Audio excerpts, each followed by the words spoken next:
everybody. We are so excited today because we have a long-anticipated guest, the one and only Shane Claiborne. Hi, Shane.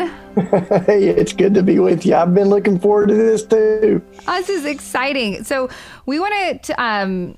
we are fans. We have your books, and I love your Common Prayer book. I've had that for a while. And we're going to get to your book, Beating Guns. That's what we want to talk to you most about. It's such a topic of conversation in general, but especially with political season coming up. But before we get there, I wanted to have you introduce yourself to everybody. What do you do, and how did you get into being somebody that was into talking about gun reform, and what's sort of the passion point for you there?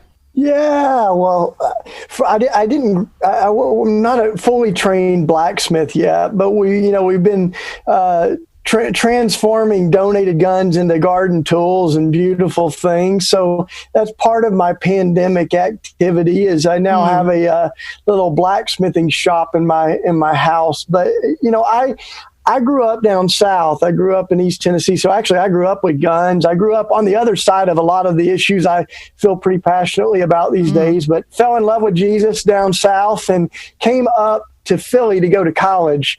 And it's been over 20 years ago, we started our community here on the north side of Philly. So we've got a little village we've been building for those years called the Simple Way. And so I'm looking across my street. Folks have been getting food all morning, even in the middle of we do it cautiously these days, but we say we're trying to be both courageous and cautious at the same time. So we're sharing food, planting gardens, so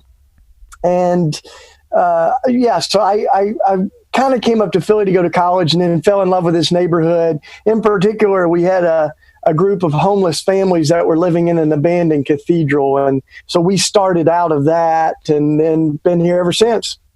Wow, that's really cool. And can you talk about the Simple Way a little bit? I think it will serve such a good backdrop for what you say, because one of the things you talk about is with gun reform, it reorients us towards community and not towards self. So can you talk about the Simple Way a little bit more? Yeah, totally. So, here I was in doing my undergrad work in college, and one of my friends came in the cafeteria at our college and said, "Check this out. You're not going to believe it." And we read the newspaper, and it told the story of these homeless moms and kids, mostly that were living in this old cathedral that had been abandoned for years. And the headline was "Church Resurrected." But then as you kept reading it, it ended with the really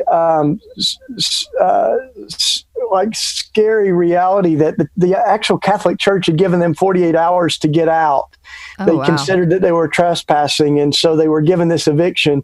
And something just didn't feel right about that. And so we organized a group of students to pray about it. But then, there's kind of those times you throw your hands up at God and you feel God say, go, get off your knees and get down there. So we did. We joined that struggle, and it lasted for months. And some of my heroes and some of my best theology, kind of came out of that struggle. And we started reading about the early church in the book of Acts in the New Testament. And it says that they shared everything they owned. None of them held their possessions for themselves. They shared them so beautifully. And then it says there were no needy persons among them.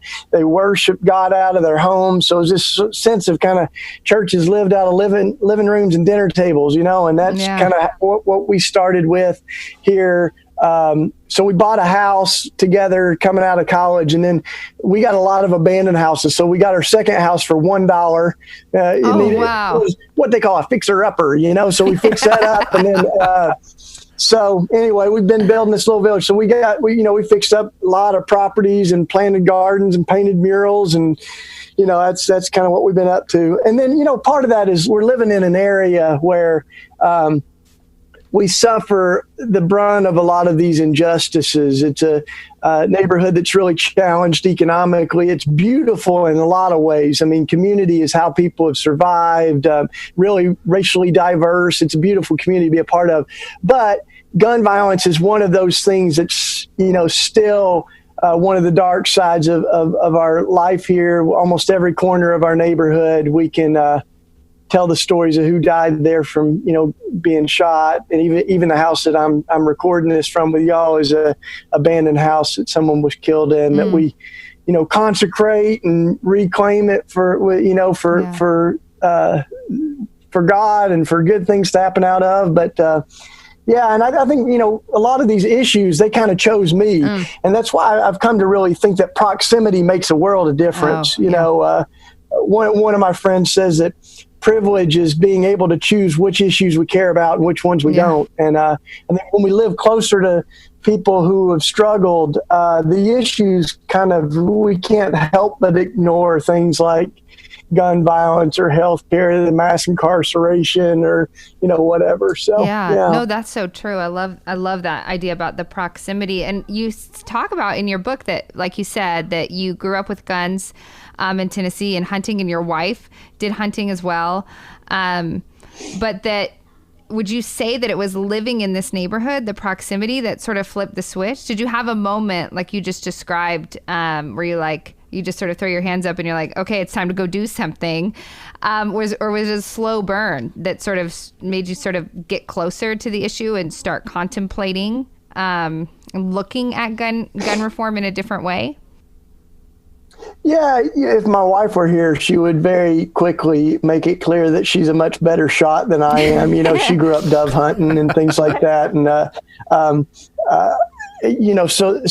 when we're down south, our family's still most of our family are gun owners and hunters and things like that. So, here's what one of the kids said this really well. He had moved into this neighborhood from California or something, and they had lived in Omaha. They lived a bunch of different places, but he moved here and saw the gun shops. And he's like, why are there so many gun shops in Philadelphia when there aren't that many deer to hunt? You're like, wow, out of the mouth of babes, Exactly. So I really, I think guns and have a different manifestation, now to me than they did growing up.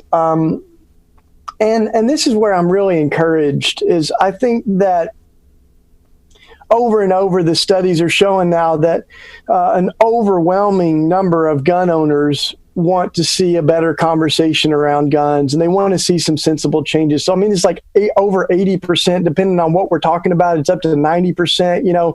I went on a march with these Hunters Against Gun Violence. I love their T-shirts. It said, "A good hunter doesn't need 10 rounds to shoot a deer." That's a good shirt. Yeah, so, Moms Demand Action. So many of these groups are saying, we're not anti-Second Amendment. We're not even anti-guns as much as anti-gun violence. And we just think we can do a better job, So when it comes to things like guns that shoot 100 rounds a minute, and stuff like that, and I think there's folks that want to see some easy changes.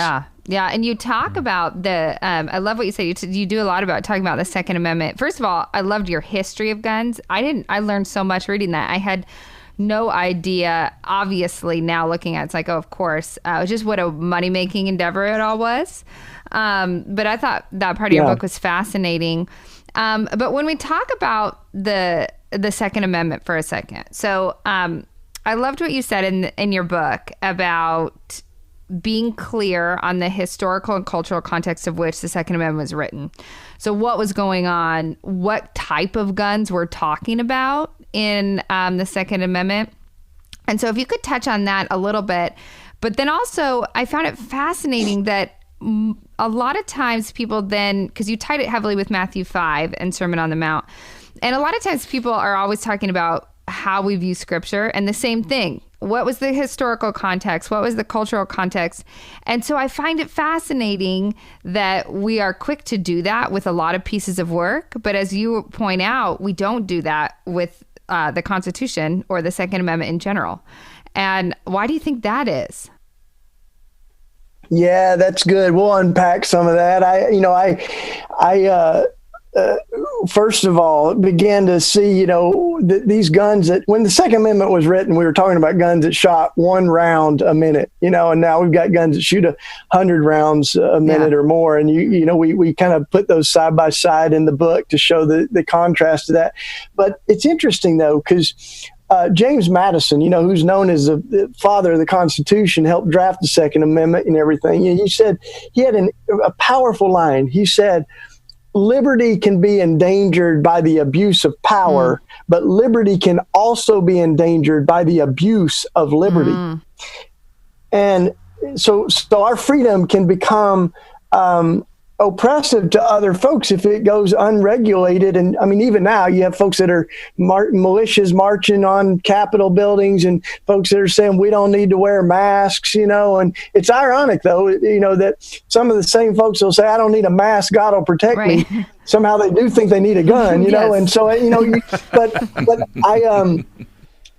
so I really think that, part of what we've got to look at is how far, how different what we're talking about now is from when that was written. Even the fact that they wrote well regulated in it, and this was for militias that were meant to be, they served other purposes, like especially in the age of slavery and stuff. But I think that they were meant to be like the state National Guard, because we didn't have a standing army and stuff. And so as that evolved, our thinking somehow didn't evolve. It's a very new thing that the Supreme Court only, just like 15 years ago ruled that extends to an individual right.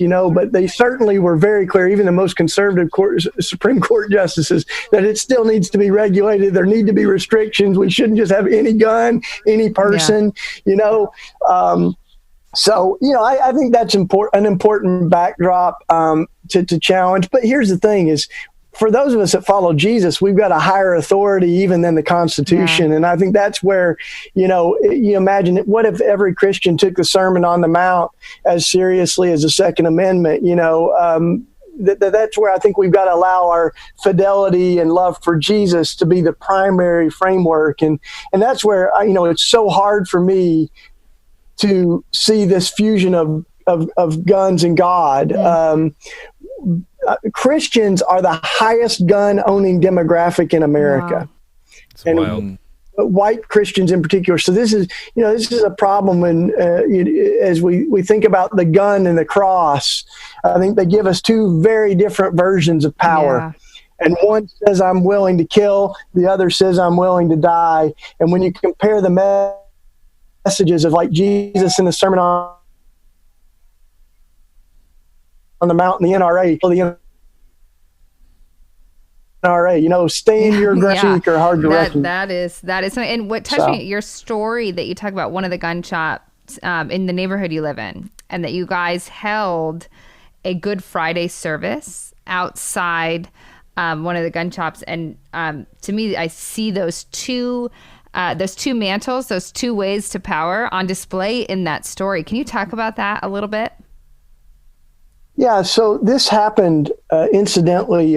It's the backdrop of this was we had a 19-year-old who was killed right in front of my house, and I heard the gunshots go out. I ran outside. It was about midnight, and he was still alive. He fell to the ground. I was holding him, praying with him. The ambulance came, and then we found out the next day he had died. And there kind of comes that moment where Martin Luther King said, we're called to be the good Samaritan and lift our neighbor out of the ditch. But after you lift so many people out of the ditch, you start to say, maybe we need to rethink the whole road to Jericho. We got to do something about why people keep landing there. So, get here? Yeah, it was right before Easter. And so we decided, let's take our, worship into the streets. And so the young man in my neighborhood actually carried the cross to just 2 blocks from here to the gun shop. And this is not just any gun shop. This is one of the worst of the worst. And I think that's really important, is that a handful of gun shops, 5%, are responsible for a wide majority of the crimes using, the gun crime guns. So anyway, we had this cross put up. We read the narrative of Jesus's death on Good Friday, his execution, and the violence that's in the scripture, and the women weeping at the foot of the cross. And then we invited the moms and dads that had lost their kids to take the stage. And literally, but these moms in particular began to cry and to tell the story of losing their children. There was this transcendent kind of connection between the moms 2,000 years ago and our moms, and the violent death of Jesus and the suffering of our streets. And I'll never forget afterwards, this woman came up and she said, I get it. And she's very emotional. And I said, what? She said, God knows what it feels like to lose your boy. And it was Papito's mom, that 19-year-old's mom. And so to me, that's why this gun crisis is not just a political crisis, it's also a spiritual crisis. And I think what we see in Jesus is a God that is near to the suffering. And, that's part of what I think we remember, is that Jesus absorbed the violence of the world on the cross and triumphed over it with love and forgiveness. And that's who we're following, and it should make us really sensitive to those who are victims of violence today, and very suspicious of the apparatus of killing in the world, since we worship a victim of violence. Yeah.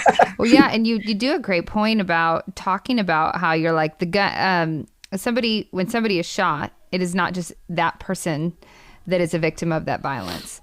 It is a ripple effect to their entire community, their entire families. And you talk about, too, how I feel, correct me if I'm wrong on this, but that the studies have shown that grandchildren of Holocaust survivors carry inherited trauma, that trauma does something. And so that really stuck out to me.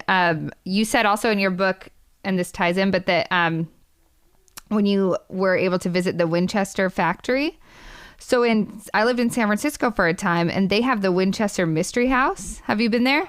Yeah, absolutely. And so I've been there a few times and went on the haunted tour. So for people that don't know, like it's his wife that built it, I believe, and she was haunted. Yeah. She was felt like all these ghosts of people that died from the guns that her husband made were going to come back and get her. So she builds this huge mansion with stairs that like lead to nowhere. And it's like twisty turvy. And I wore I'm such a nerd. So I wore like a tracker when we did it and we went through the tour, and we only did half the house, and it was 3 miles worth of like stairs and twisting.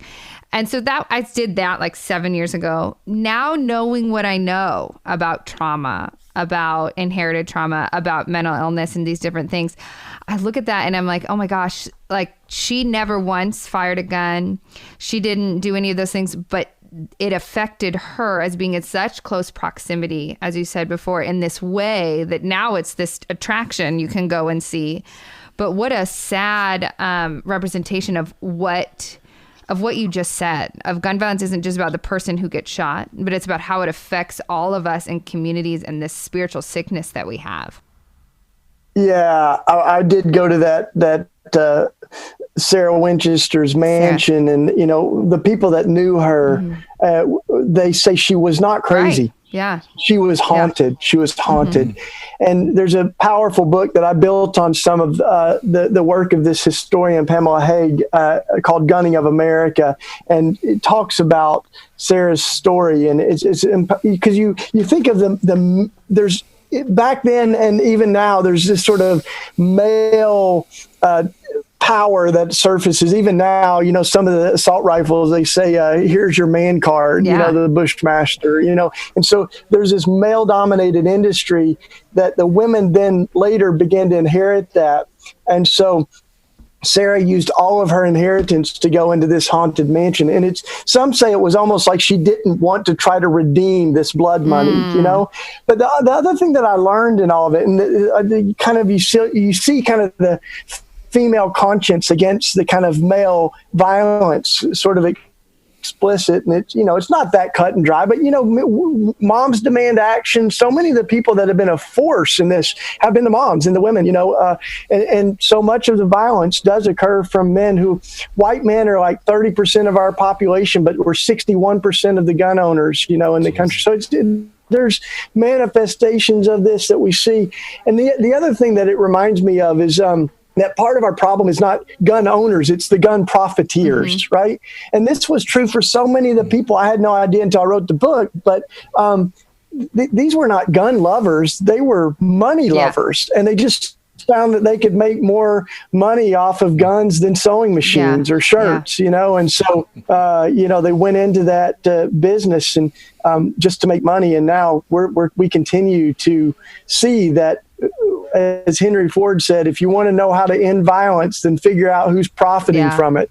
And we can see, in some of those companies in the NRA that and while they don't represent the bulk of our population or even of gun owners, they do own a lot of the politicians with their funding. So that's part of what we got to change, Yeah. Part of that too, I'm curious, the part of this, so this book is at least a year old, right? Is that correct? Or yeah.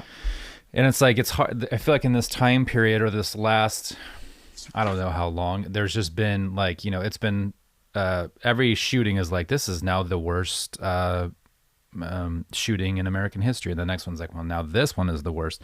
And I remember with Sandy Hook, that feeling like how do we get to a lower spot than this, right? And for some reason, that felt like that was going to be a corner turn, because it was like, these are children. This feels like it's a breaking moment for the nation. And so I wanted to, you kind of brought this up already, but now we have like the guys on the steps of courthouse, which I see in the news. I'm like, how in the world is this even remotely possibly legal? That these guys can take these huge weapons and stand on these state buildings. So we have that going on. Then we also have obviously the Ahmaud Arbery stuff and just this vigilante mindset that these white men have of running around with their shotguns and their guns. And so this idea of just like the kind of the roots of this stuff. So we had Don Golden on, I don't know, 3 months ago, or I don't know. Yeah. All the and days one of the things he blended. talked about, I know, it's just everything's today. He brought up this idea in Genesis 3, like when sin entered the world, this idea that the myth of scarcity entered the world. And then it became like this, I'm afraid that I don't have what I need, and I'm afraid I will not have what I need. And because of that, I have every right to defend myself. And that brings in this myth of redemptive violence. I think he worded it that way. Like, since I have the right to defend myself or to do something or to take from you if I think that I'm defending or whatever, right? My violence is justified through this idea of fear. And I wrote down some of these statistics that March of this year, there were 3.7 million background checks during the coronavirus for guns. And in one day, there was 210,308 checks in a single day, March 20th, the highest in our history. And then the second highest day of these background checks was December 17th, 2012. That was the day after Sandy Hook, or right after Sandy Hook. So I know you talk a little bit about this stuff, this idea of like of fear, and I was wondering if maybe you could go into some of that too, that like these roots that, because I know it also ties into the NRA stuff and how the profiteering works. And sorry, that was a very long. I like to do really long-winded questions. Nice, yeah. Well, there's some important things to dive into with all that. And first of all, is that I think it is so important that these things are really interconnected, intersectional. They're different manifestations of fear and violence that really go all the way back to the Garden of Eden. The inaugural sin outside the garden was Cain and Abel, was a brother killing a brother. That's some of the first fruits of our fallenness, and we've been doing it ever since. And as we look at the historic sins of America, I mean, there's plenty of things I think we can celebrate about our country, but the fact that this country it would be unimaginable without guns, without what we did to Native folks and the way that guns were used to subjugate enslaved Africans. So this is one of those things that continues to have new iterations, and the loss of Black lives. Guns are the number one cause of death of African American youth. Number one. It's number two for white kids, but it's number one for African Americans. And we That's wild. I mean, after Sandy Hook, it woke a lot of people up, partly because it wasn't just African American kids. It was kids in Connecticut, and people said, never again.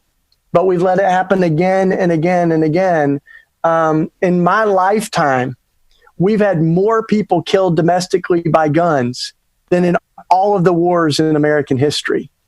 Gosh. Just absolutely stunning, right? We've got more guns than people, 5 times more gun shops almost than McDonald's restaurants. Like, so it's a part of who we are. We're producing one gun every 3 seconds.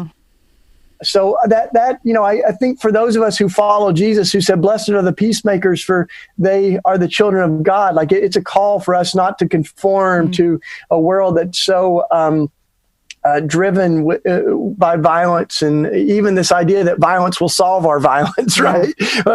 I often say, like, it's like an alcoholic saying, "Man, I got a drinking problem. I need some whiskey to take care of that." You know, like we just keep like living by the sword, dying by the sword, living by the gun, dying by the gun. And so when will we really say enough? And that's where, like I said, though, I'm really excited because the latest statistic is that 80 to 90% of gun owners want to see changes depending on what law that we're talking about. They want to see some real sensible changes. And when the NRA, the National Rifle Association, says, like, we represent 5 million people, what we've got to remember is that means 95% of gun owners are not a part of the NRA. And this is, and in fact, like a recent study showed that like 62% of gun owners find themselves at odds with the NRA, with the kind of gun extremism, the uncompromising rhetoric and stuff. So, but yeah, I mean, police violence, where there's more guns, there's more police violence. Police are nervous. It's the number one killer, of course, of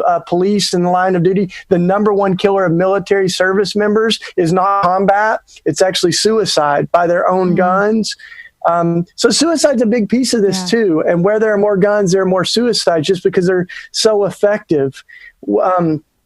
Almost everyone who commits suicide by other methods lives through their first suicide attempt, and they don't go on to take their own life.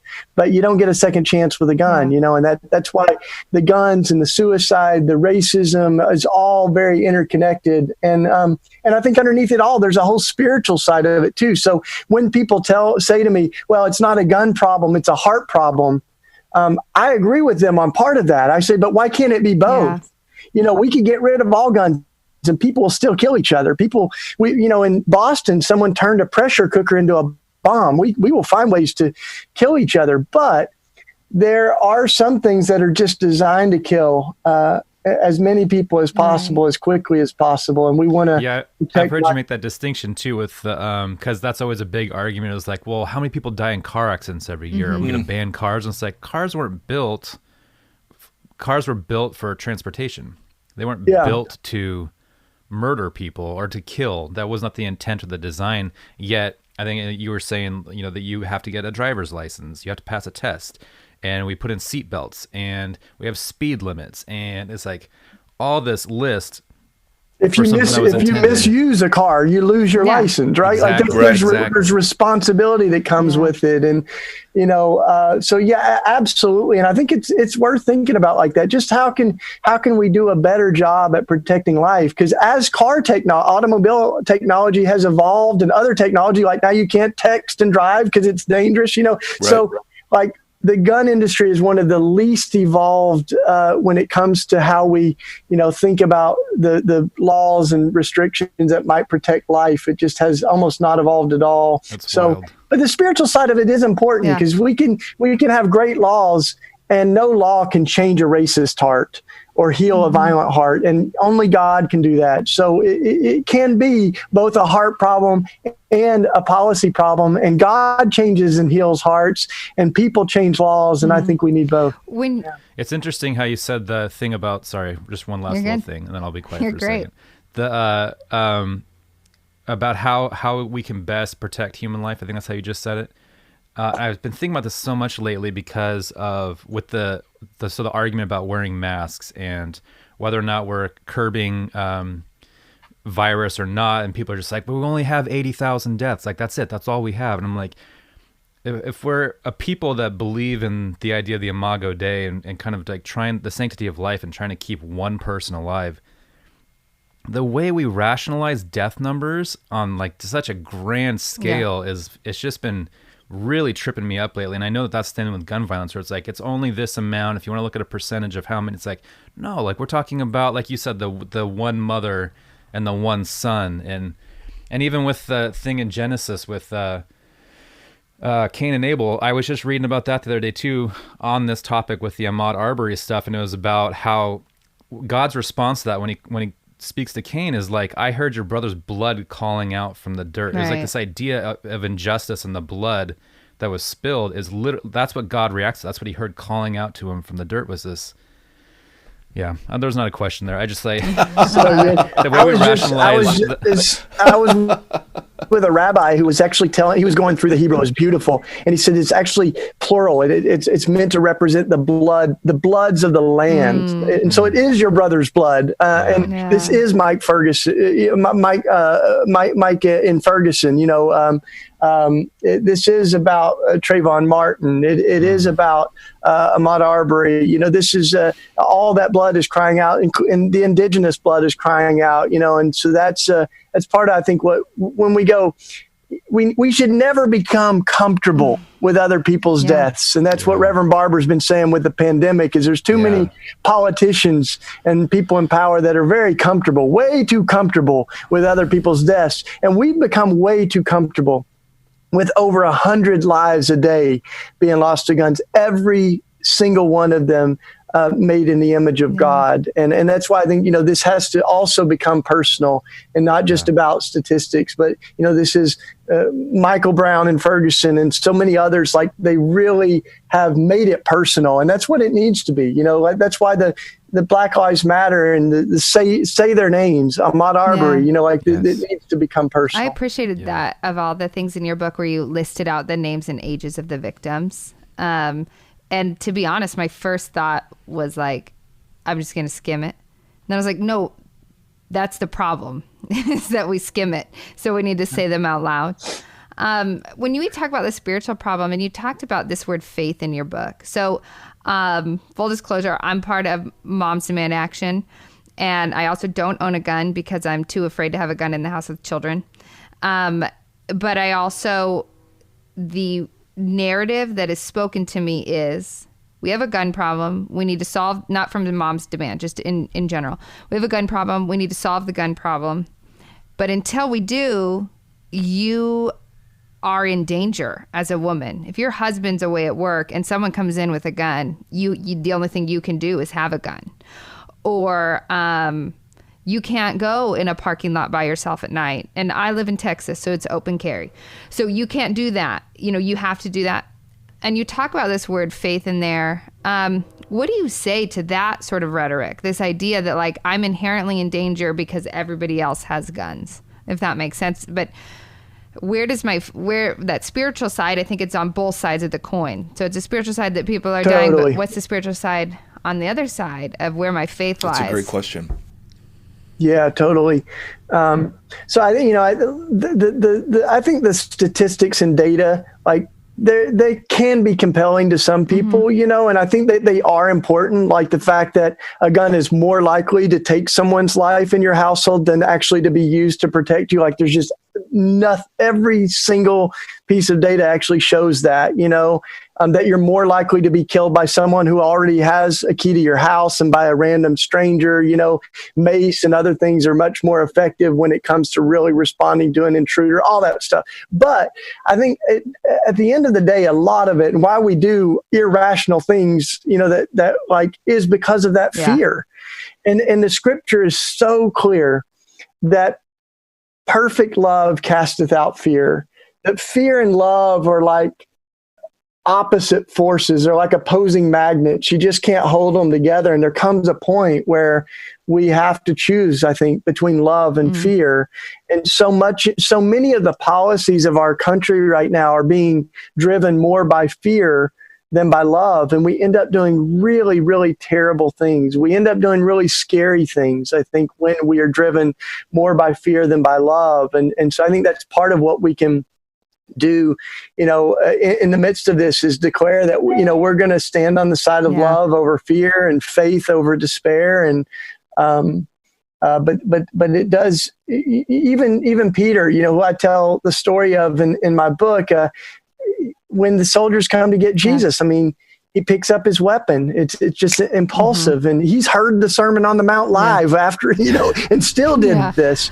And Jesus scolds him and he heals the man that Peter wounded. And, the early Christians said when Jesus disarmed Peter, he disarmed every one of us. I mean, if ever there was a case for using violence to protect the innocent, I mean, Peter had the best case there ever was. And yet Jesus keeps showing us, no, that violence is the problem, not the solution. That's you can't use it you can't drive out violence with violence any more than you drive out hatred with hatred. Well, and it's so fascinating. One of the things I have learned from Moms Demand Action, and also from some of the work I do in the Bible, is with the divine feminine and these sort of feminine aspects. So when you said, you're like, so much of the love, or so much of the change we see is done by the mothers, right? And we see sometimes these images that are very mothering, but oftentimes the mother's way is sort of this journeying, this redemptive, this love that you're talking about. So talk to us about what you do with raw tools, because I see it as such a juxtaposition of, like you said, this man card, this violence sort of way to do things, and then repurposing something that has been used for bad into good, that brings healing and restoration. I love the project that you did. So can you talk to us a little bit about that? Thanks. Yeah. And I am so grateful for Moms Demand Action. I'm so grateful for the prophetic women that have really been a part of the conscience of our country. Even in the earliest days of gun marketing, the gun capitalists, they said we could get a gun in the hand of every little boy if it weren't for their moms. So that resistance is there. And it's not totally painted in gender. I mean, there's compassionate men, there's militant women, but it's stark how that manifests itself. And so what we started doing was we were actually really inspired by the prophetic vision of Micah and Isaiah. Both of the prophets talk about beating swords into plows and spears into pruning hooks, right? And the prophetic vision ends by saying, nation will not rise up against nation. People will learn violence no more. Beautiful kind of vision for a world of peace. But it's interesting that it begins with the people. Not with the politicians, not the top down, but it's the bottom of the people of God that say, we are so fed up with killing, we're going to actually melt down our weapons and turn them into garden tools.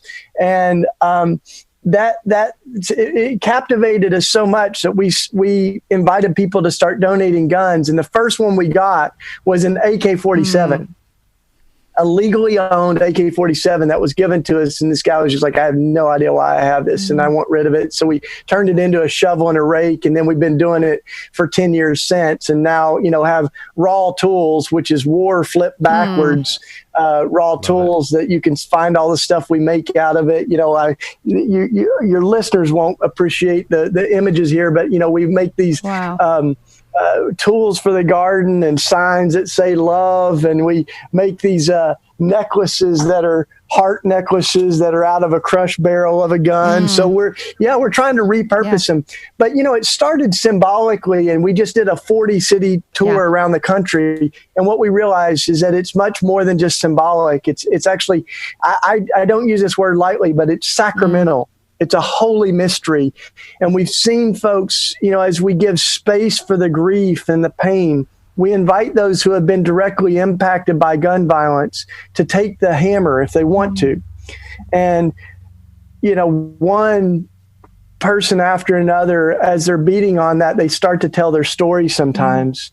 And, Sharon Risher, who's a part of Moms Demand, she talked about her mom that was killed in Mother Emanuel AME Church as they were worshiping God. And, a man came in and killed 9 of them, and she named all 9 of their names. And she said, something in my soul was being healed. We saw another young man in California that he counted 18 times as he beat on the gun barrel as we're transforming it. And then he just kind of went off, and he was obviously really shaken up. And we talked to him a little afterwards, and he said, I took the life of an 18-year-old. So that was for him, and for me.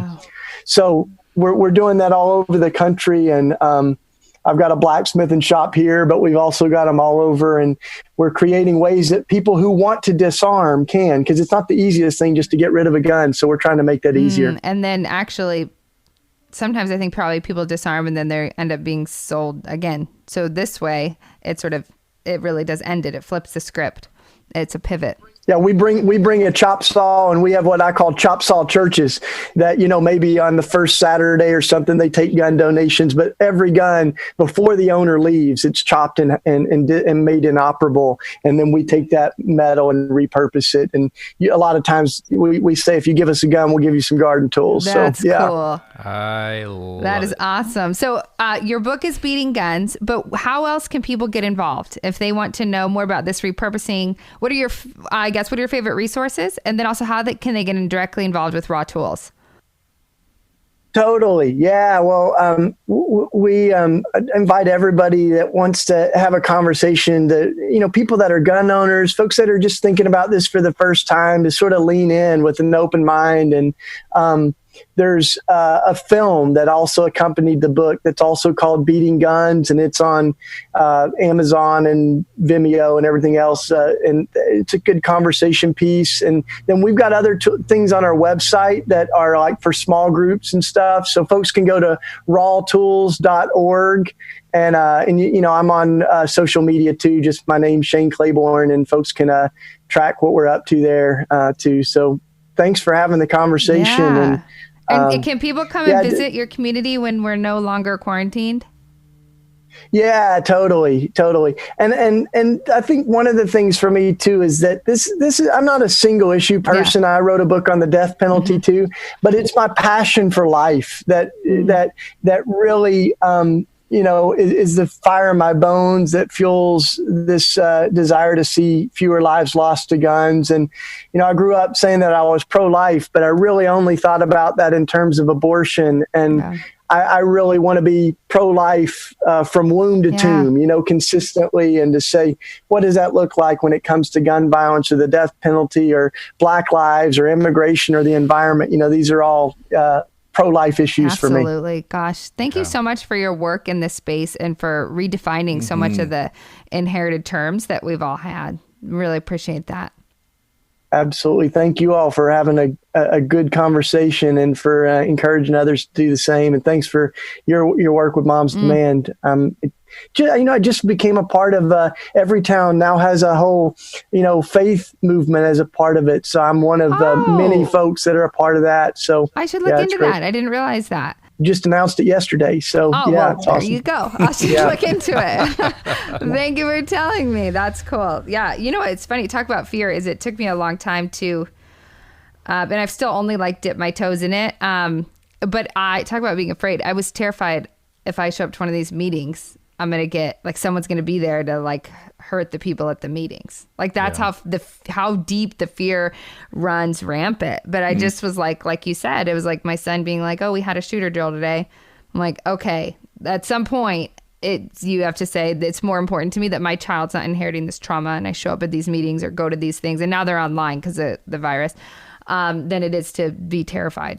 Yeah. You know what I mean? Yeah. And, I know we're almost out of time, but I think we got to really think deeper about how we fear, and there was a study that we talk about in the book that shows all of these things that are more likely to kill you than an immigrant or a Muslim terrorist, and there are things like swing sets and vending machines falling on you, a cow more likely to kill you. So, and you look at the manifestation of violence, and it's more likely that we will be killed by a white supremacist than by a Muslim terrorist. And so I think we just got to really kind of check those fears and walk in the faith of Jesus. And, Jesus shows us even if they kill us, that doesn't get the last word. So we're going to be all right. Yeah, exactly. Well, thanks for being such a great example of that, Shane, and your community. Thank you, Shane.